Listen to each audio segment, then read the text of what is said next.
नमस्कार। खास खबर में आप सभी दर्शकों का बहुत बहुत स्वागत है। मैं हूं आपके साथ साधना बत्रा। हरियाणा के जींद स्थित चौधरी रणबीर सिंह विश्वविद्यालय में एक बड़ा और गंभीर मामला सामने आया। अंग्रेजी विभाग की छात्राओं ने अपने 3 प्रोफेसर पर यौन उत्पीड़न, अश्लील टिप्पणी और डराने धमकाने जैसे आरोप लगाए हैं। इस मामले पर महिला आयोग ने संज्ञान लिया, जिसके बाद आखिरकार पुलिस की तरफ से एफआईआर दर्ज कर ली गई है और ऐसे में सस्पेंड भी किया गया है प्रोफेसर्स को। क्या है ये पूरा मामला, रिपोर्ट दिखाते हैं और उसके बाद करेंगे चर्चा।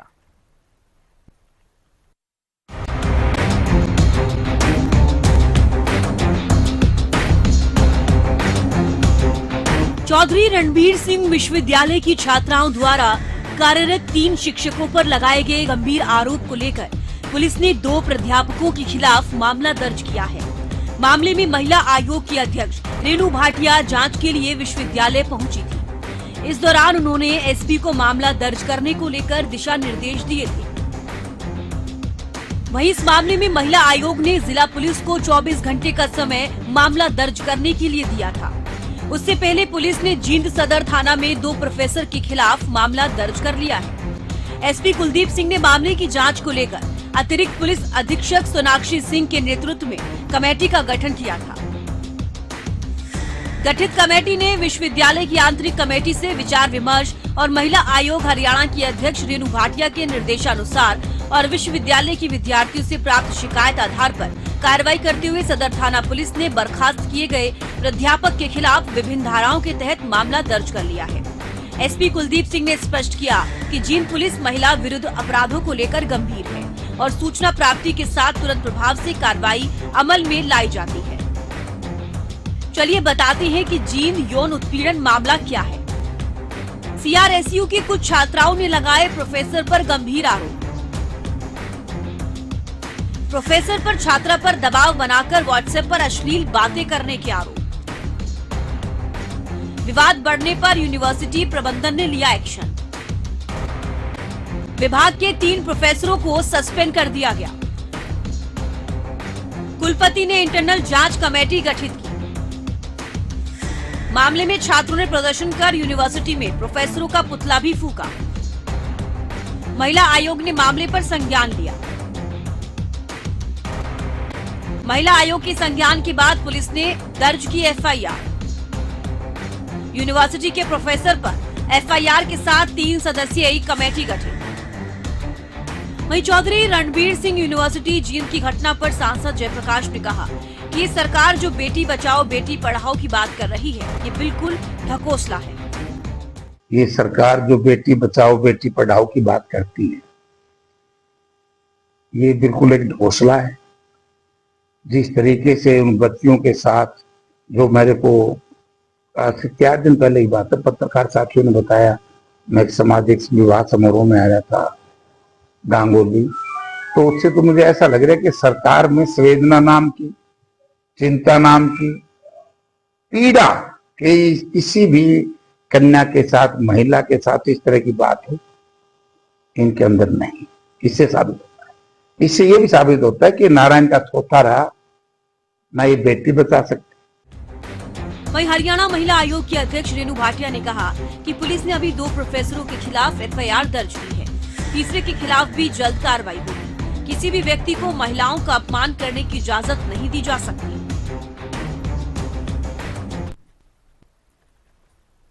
और जानकारी देने के लिए जींद यौन उत्पीड़न केस पर जानकारी ले लेते हैं। अमरजीत सिंह जुड़ गए हैं जींद से। अमरजीत, देखिए, क्योंकि इस मामले में एफआईआर तो दर्ज कर ली गई है और प्रोफेसर्स को सस्पेंड भी कर दिया गया है, लेकिन एक सवाल यहां पर अभी भी है कि आखिरकार गिरफ्तारियां कब तक की जाएंगी? हालांकि पुलिस ने कहा कि उन्होंने 2 प्राध्यापकों के खिलाफ मामला दर्ज कर लिया गया और तीसरे के खिलाफ भी विभागीय कार्रवाई की जाएगी। बिल्कुल अमरजीत, देखिए, क्योंकि महिला आयोग की तरफ से जो संज्ञान लिया गया है, हालांकि जो संज्ञान लिया गया है वो काबिले तारीफ है, लेकिन ऐसे में ये सवाल भी जो है वो उठ रहा है कि काफी लंबे समय के बाद इस मामले में कार्रवाई की गई है। देखिए, बताना चाहूंगा, जब सीआरसी यूनिवर्सिटी में एबीपी कार्यकर्ताओं द्वारा इस मामले में प्रदर्शन किया गया, तब जाकर प्रशासन की कि आंखें नींद खुली थी, इस तरह कोई मामला सामने ठीक आ है रहा अमरजीत, मैं लौटूंगी आपके पास। महिला आयोग की अध्यक्ष रेणु भाटिया जुड़ गए हैं। रेणु जी, बहुत बहुत स्वागत है हरियाणा न्यूज पर। शुक्रिया साधना। रेणु जी, सवाल मेरा ये है, चूंकि देखिए जींद में यौन उत्पीड़न का जो ये मामला सामने आया है, हालांकि आपके द्वारा जो मामला जब संज्ञान में आया आपके पास, तो आपने जरूर कार्रवाई की है, प्रोफेसर्स को सस्पेंड तो कर दिया गया है, लेकिन एक सवाल यहाँ पर यह है कि क्या तमाम महिलाएं अभी भी प्रदेश में सुरक्षित नहीं है? देखिए साधना, इस तरह के मामले डेफिनेटली निंदनीय हैं, घिनौने हैं, और अगर इस तरह के मामले में सबूत मिलने के बाद डिले होती है तो मैं समझती हूँ कि उस इंस्टीट्यूशन और वहां के प्रशासन की ढील है। मैंने इस मामले को सख्ती से लिया, मेरे पास एबीवीपी के लोग भी आए, मैंने उनसे बराबर फोन पर चर्चा की, परंतु उनको बार बार पे एक ही बात चाहिए थी कि कोई लड़की सामने नहीं आ रही। इसीलिए मुझे जींद जाना पड़ा और मैंने प्रशासन से कहा मैं 24 घंटे यहाँ पर हूँ, 24 घंटे के अंदर मैं आपको सबूत भी दूंगी, उन लड़कियों से मुलाकात भी करूंगी और आपको उनको एफआईआर दर्ज कर अरेस्ट करना होगा।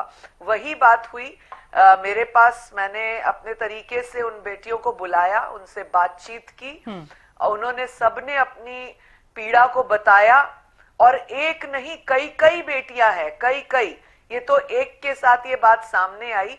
ये तीनों प्रोफेसर्स तो खुलेआम क्लासेस में जाति सूचक शब्द और बेटियों को वर्जिनिटी के क्वेश्चंस और बेटियों को ये पूछना कि तुम्हारा कोई बॉयफ्रेंड है, अगर है तो उससे पूछ कर आना, all this nonsense they were talking, this is in front of the whole class. बिल्कुल। नाउ द प्रॉब्लम इज कि कई बार इन बेटियों को दबा दिया जाता है। मैं इसीलिए आप लोगों के चैनल्स के माध्यम से बार बार बेटियों को कहती हूं कि अगर ऐसा कोई विषय आता है आपको दबना नहीं है। एक रानी ने कुर्बानी दी थी, रानी लक्ष्मीबाई ने, कि मेरी सेना बच जाए, मेरी महिलाएं बच जाएं।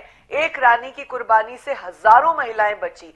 इसी प्रकार एक बेटी जब सामने आती है, मैं ये नहीं कहूंगी कि आपको कुर्बानी देनी है, मैं ये कहूंगी कि आपको सत्य बोलना है, आपको फ्रंट पे आना है। एक बेटी जब सामने आ जाती है, 50 बेटियों की जिंदगी, 50 बेटियों की शिक्षा पर जो एक ग्रहण लगने वाला होता है वो रुक जाता है। मुझे जो पता लगा कि इस बेटी जिसके साथ ये चैट और वीडियो कॉलिंग और ये बातें होती थी, उस बेटी को भी दबाया गया। एक one of the professors, Kapil की पत्नी, कई कई औरतों को लेकर उसके घर गई। मेरे पास ऑडियो रिकॉर्डिंग है। जब मैंने बुलाया तो वो मानने को तैयार नहीं थे। ये बातें शर्मनाक है, घिनौनी है, और मैं इस विषयों पर, खास तौर पे बेटियों के शिक्षा के विषयों पर सभी से, सभी बड़े छोटे नेताओं से, सभी से निवेदन करूंगी कि अगर हम बेटी बचाओ बेटी पढ़ाओ के राज्य में हैं तो हमें ऐसे लोगों की अप्रोच नहीं करनी चाहिए, ऐसे लोगों को बचाने का कार्य नहीं करना चाहिए। मैं दिग्विजय सिंह को धन्यवाद भी करूंगी एक बात पर कि उन्होंने अपने शब्दों में कहा कि जिन्होंने भी ये गलत किया उनके खिलाफ कार्रवाई हो, और हमने कर दी। देखिए रेणु जी, हालांकि प्रोफेसर्स को सस्पेंड तो कर दिया गया है, लेकिन एक सवाल यहाँ पर नहीं, एफआईआर दर्ज हुई है। बिल्कुल, एफआईआर दर्ज तो कर दी गई है। लेकिन अब एक सवाल ये भी है कि गिरफ्तारियां कब तक होंगी? आखिर कब तक तमाम महिलाएं, तमाम जो छात्र हैं, वो कब तक इस तरह से मानसिक रूप से प्रताड़ित होती रहेंगी? ये सिर्फ और सिर्फ इसी यूनिवर्सिटी का मामला नहीं है। इनकी गिरफ्तारियां बहुत जल्द होंगी। मैं उम्मीद कर रही हूं कि आज ही होंगी, और मेरा बराबर एसपी से टच है बातचीत में। वहां की जो डीएसपी है सोनाक्षी, उसने भी बहुत सही तरीके से कार्य किया, और मैं उम्मीद करती हूं कि जींद की बेटियां पढ़ाई नहीं रोकेंगी, आगे बढ़ेंगी, पढ़ेंगी, मजबूत होंगी और ऐसे लोगों को रास्ता दिखाएंगी। बिल्कुल। रेणु जी, माफी के साथ आपको मैं यहाँ पर रोकना चाहूंगी। यूनिवर्सिटी के जो वाइस चांसलर हैं रामफल सैनी जुड़ गए हैं। रामफल जी, इस तरह की घटनाएं जब सामने आती हैं तो मैं खुद एक महिला हूं, मैं ये जरूर कहना चाहूंगी कि ये बहुत ही निंदनीय हरकत है। बिल्कुल, हम एक टीचिंग जॉब में जब आते हैं तो हमारा ये संकल्प होता है कि हमारे लिए आगे जो है नैतिकता का एक ऐसा मॉडल प्रस्तुत करेंगे, विद्यार्थियों में संस्कार निर्माण की प्रक्रिया हो, और इसीलिए अध्यापक को एक राष्ट्र निर्माता के रूप में जाना जाता है। तो निंदनीय से भी ज्यादा बड़ी कोई शब्द नहीं है। ऐसी घटनाएं जब घटती हैं तो हमने लेकिन बहुत त्वरित एकदम से इसमें 0 टॉलरेंस पे काम किया।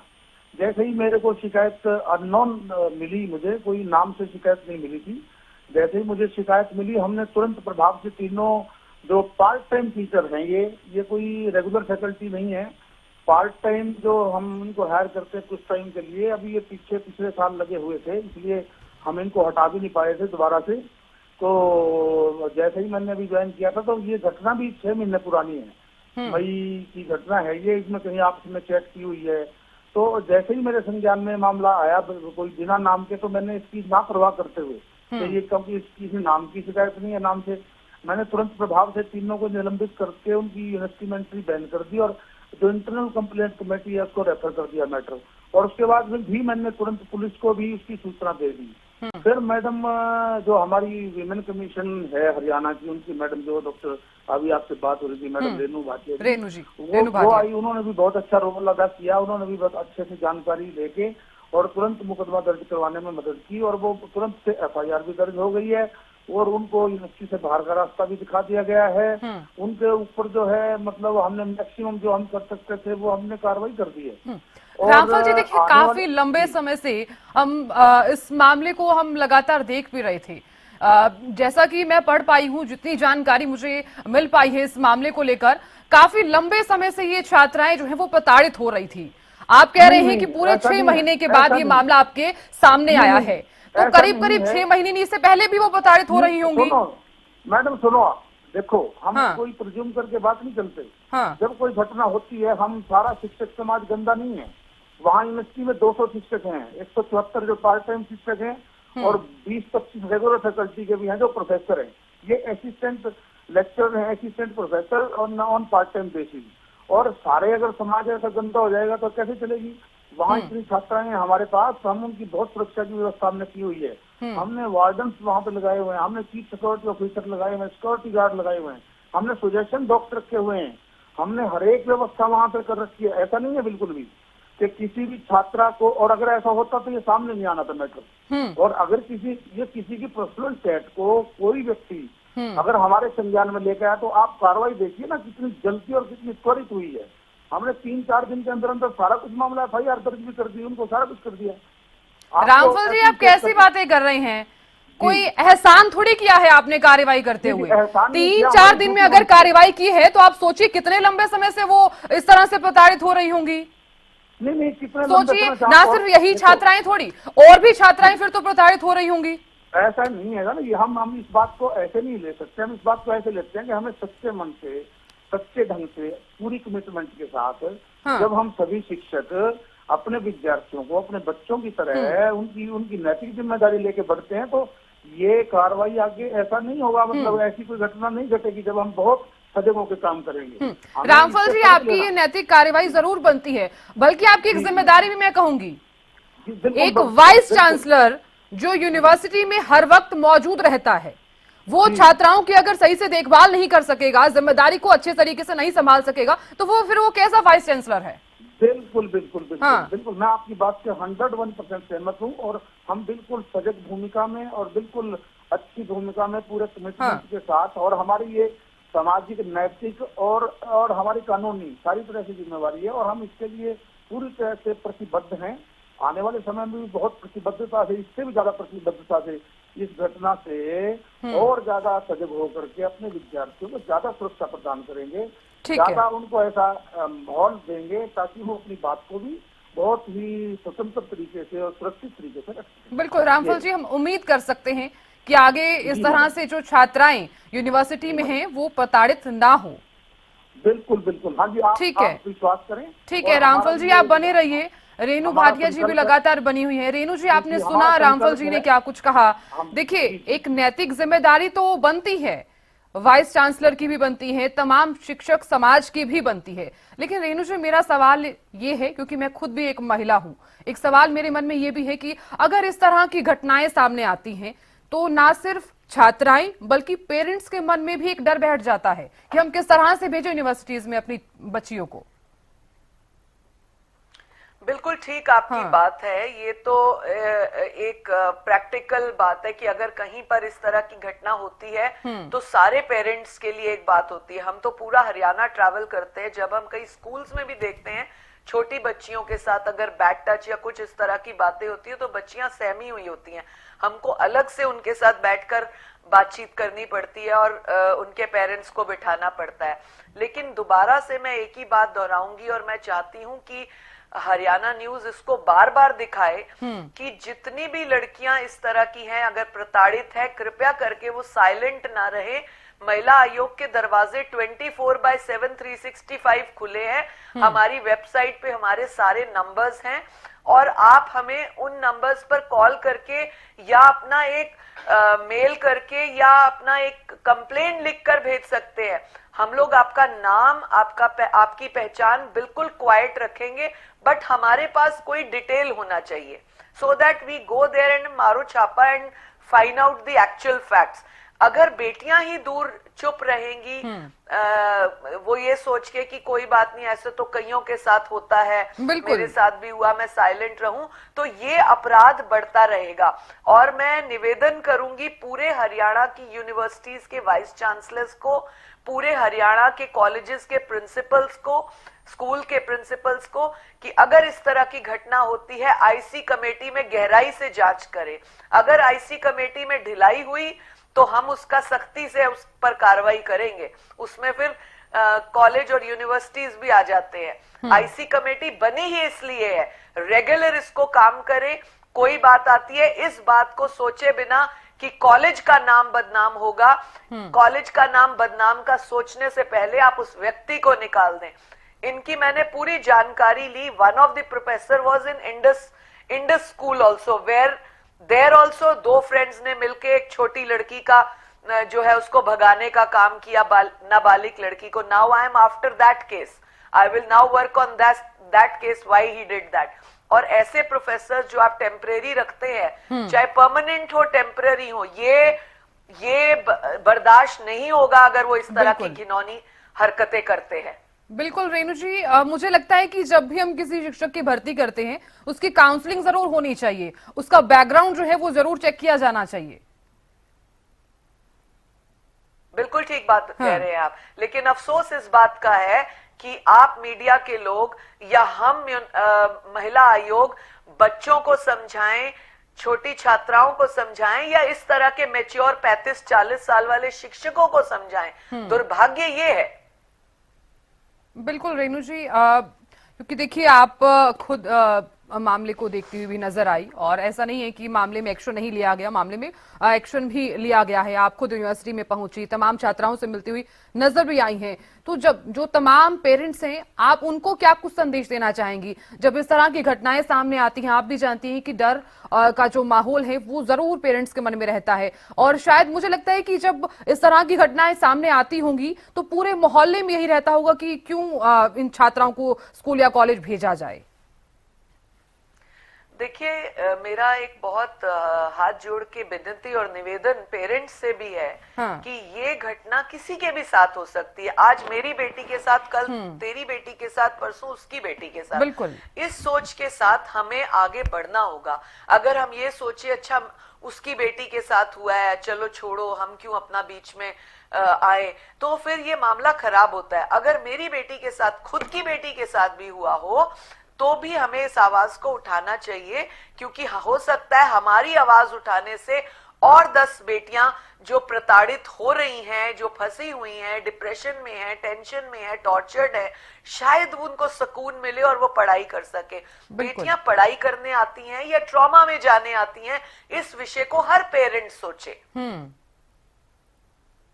बिल्कुल रेणु जी, रामफल सैनी जी भी लगातार बने हुए। रामफल जी देखिए, हम लगातार रेणु जी से बातचीत भी कर रहे हैं, आप लगातार सुन भी रहे होंगे। मेरा सवाल आपसे है कि जब जब इस तरह की घटनाएं सामने आती हैं, जब जब इस तरह की क्रूर चीजें सामने आती हैं, तो महिलाओं के, छात्राओं के मन में एक डर बैठ जाता है कि हम किस तरह से बाकी लोगों को फेस करेंगे। यहाँ तक कि मैंने तो ये भी चीजें देखी हैं कि जिन छात्राओं के साथ ऐसी घटनाएं होती हैं वो बिल्कुल डर जाती हैं, डिप्रेस्ड हो जाती हैं, घर पर बैठ जाती हैं, तो किस तरह से आप लोग उस चीज को टॉलरेट करेंगे? और आपको नहीं लगता कि अगर शिक्षक की भर्ती हो रही है तो एक काउंसलिंग जरूर होनी चाहिए? बिल्कुल बिल्कुल, मैं मैडम रेणु भाटिया जी की बात से भी सहमत हूँ और आपने जो प्रश्न किया है इस बात से भी 100% सहमत हूँ कि हमें ये चीज जरूर, जब हम चाहे हम पार्ट टाइम टीचर ही क्यों ना लगा रहे हैं, चाहे वो बहुत ही थोड़े टाइम के लिए क्यों ना हमें हमारे बच्चों के बीच में आ रहे हैं, हमें उनका ट्रैक रिकॉर्ड भी देखना चाहिए, बहुत जरूरी है। इससे वो कहाँ काम कर रहे हैं, क्या काम कर रहे हैं। और नंबर 2, हमें जब वो अपॉइंटमेंट उनकी होती है, उनको हम एक काउंसलिंग भी उनकी करें और हम अपने विद्यार्थियों के लिए ज्यादा से ज्यादा, जैसे अभी मैडम कह रही थी, मैंने भी अपना फोन नंबर वगैरह सारा कुछ दिया हुआ है, हमारे रजिस्ट्रार मैडम है उन्होंने भी दे रखा है कि कोई भी बच्चा, कोई भी स्टूडेंट और विशेषकर हमारी बच्चियां, वो अपनी कोई भी शिकायत व्हाट्सएप कर दें, आप फोन कर दें, आप किसी भी टाइम कोई किसी प्रकार, वीमेन सेल हमारी अलग है, हमारा ये आईसीसी अलग है, लेकिन उसके अलावा एडिशनल जो प्रयास हैं वो बहुत जरूरी हैं करने के लिए, क्योंकि वर्तमान समय में इस प्रकार की घटनाएं घट रही हैं और उनसे हमें सबक लेकर के आगे, ताकि उनकी पुनरावृत्ति ना हो, इसके लिए सजगता और कमिटमेंट दोनों जरूरी हैं, जो हमारे टीचर्स में भी होनी चाहिए और हमारे जो पदों पे असीम व्यक्ति हैं वो भी उन पर भी होनी चाहिए। यही सरकार भी चाहती है, यही महिला आयोग भी चाहती है और यही आप सब जो नागरिक हैं वो भी चाहते हैं। तो आप ये उम्मीद करें,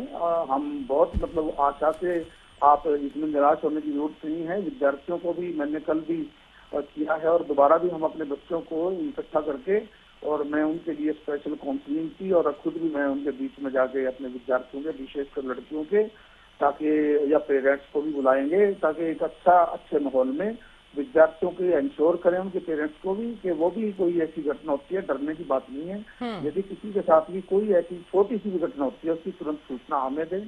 हम हमारे जो बिल्कुल रामफल जी, मैं आशा करती हूँ कि आप उन छात्राओं के पेरेंट्स को भी समझाएंगे और तमाम जितनी भी यूनिवर्सिटी की जो छात्राएं हैं उन्हें पर्सनली उन्हें समझाएंगे, मैं आशा करती हूँ।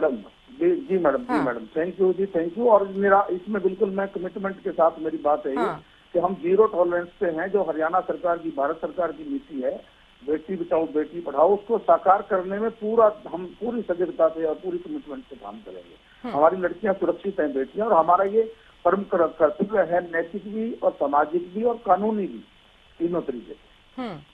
बिल्कुल रामफल जी, आप बने रहिए। रेणु जी, एक सवाल मेरा ये है कि अभी 2 से 3 दिन पहले भी फतेहाबाद के ढाणी भोजराज से भी एक ऐसा ही मामला सामने आया, जहां पर तमाम छात्राओं के साथ क्रूरता के साथ व्यवहार भी किया गया है। उस मामले में क्या कुछ एक्शन आप लेने वाली हैं? उनके खिलाफ भी पूरी कार्रवाई हुई, उनके खिलाफ एफआईआर दर्ज हुई, उनको पकड़ लिया गया और आप कर लाए वहां पर। वो 10वीं तक स्कूल अप्रूव्ड है और वो 12वीं तक चल रहा है। 11वीं 12वीं की बच्चियों के और वो बच्चियां कौन सा एग्जाम देंगी, कौन सी मान्यता मानी जाएगी अगर आपका जो है स्कूल मान्यता प्राप्त ही नहीं है 11वीं और 12वीं को। तो ये एक चीटिंग थी, इसमें 2 केस बनते हैं, उनकी क्रूरता और स्कूल में फौजदारी चीटिंग का केस। हमने उसके खिलाफ भी कार्रवाई की है, तो आगे बढ़ रही है। ये एक मैं नंबर आपको देना चाहूंगी स्पेसिफिकली, इसको अगर आप जूम करके बताएं। ये महिला आयोग के मेल आईडी और दोनों सरकारी नंबर है, जिसमें आप तुरंत हमें कंप्लेन कर सकते हैं, जो कि सीक्रेट रखी जाती है। और आप इन नंबर से हरियाणा की हर बेटी हमें कांटेक्ट कर सकती है। अगर कोई इस तरह का मामला है, इमीडिएट कांटेक्ट करते हैं, वहां पर पहुंचते मेरी टीम जाती है, और कोई विषय ऐसा हो तो मैं स्वयं भी जाती हूँ और कार्य करते हैं। हर बेटी को एक ही बात कहूंगी, बोल्ड रहे, ब्यूटीफुल रहे, स्ट्रॉन्ग रहे, आगे बढ़ती रहे। बिल्कुल रेणु जी, बहुत बहुत शुक्रिया, आपने अपना समय दिया, बातचीत की, बहुत शुक्रिया। रामफल जी, आपका भी बहुत बहुत शुक्रिया जुड़ने के लिए और समय देने के लिए।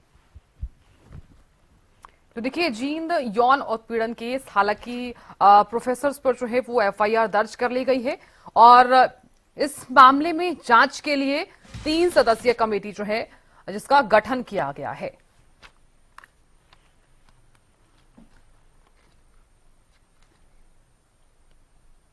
देखिए, इस मामले पर हमने महिला आयोग की अध्यक्ष रेणु भाटिया से भी बातचीत की और इसी के साथ ही वाइस चांसलर रामफल सैनी से भी बातचीत की। इस मामले को लेकर देखिए आगे भी कार्रवाई जो है वो की जाएगी और देखने वाली बात होगी कि कितनी जल्द गिरफ्तारी की जाती है। हमारे साथ अमरजीत भी जुड़े, बहुत बहुत शुक्रिया जानकारी देने के लिए। फिलहाल इसके साथ छोटे छोटे ब्रेक के लिए बने रहिए।